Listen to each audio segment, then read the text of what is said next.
Hi friends, I hope you are doing well.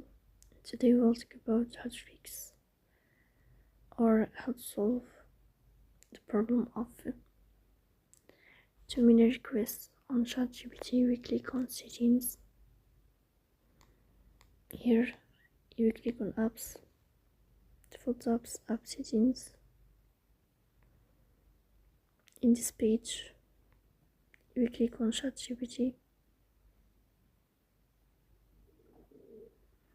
Here we click on first stop and you will click OK. Here we click on storage and then we click on clear cache.